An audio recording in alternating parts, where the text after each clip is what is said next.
एक गांव में एक किसान रहता था। किसान बूढ़ा था, किंतु उसकी पत्नी जवान थी। उसकी नजर हमेशा पुरुषों पर रहती थी। एक दिन एक ठग ने औरत को अकेले ही घर से निकलते देखा। ठग ने उस औरत का पीछा किया।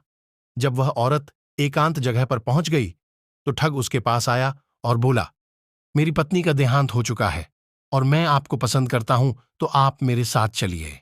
औरत बोली, यदि ऐसी बात है तो मैं आपके साथ चलने के लिए तैयार हूं, क्योंकि मेरा पति वृद्ध हो चुका है, वह हिलने डुलने के लायक भी नहीं है, उसके पास अत्यधिक धन है।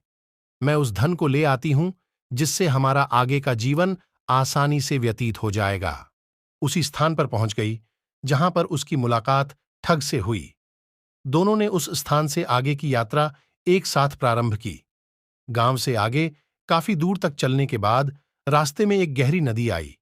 यदि मैं इस औरत को अपने साथ ले जाऊंगा तो अवश्य ही इसे कोई ढूंढता हुआ मेरे पीछे आ जाएगा और मैं संकट में पड़ जाऊंगा। अतः मैं किसी न किसी तरह इसके धन को हड़प कर इसे अपना पीछा छुड़ा लूं।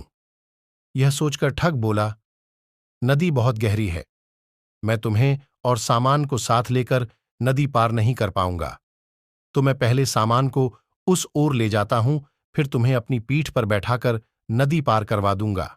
औरत ने उसकी बात मानकर धन की पोटली ठग को दे दी। ठग बोला, तुम्हारे गहने और भारी वस्त्र भी मुझे दे दो, ताकि अगली बार नदी पार करने में आसानी होगी। औरत ने ऐसा ही किया जैसा ठग ने कहा। ठग सारा सामान लेकर नदी के उस पार चला गया, लेकिन पुनः वापस नहीं आया। औरत अपने कर्मों के कारण कहीं की नहीं रही। शिक्षा, अपने हित के लिए गलत मार्ग कभी नहीं अपनाना चाहिए। Please subscribe my channel.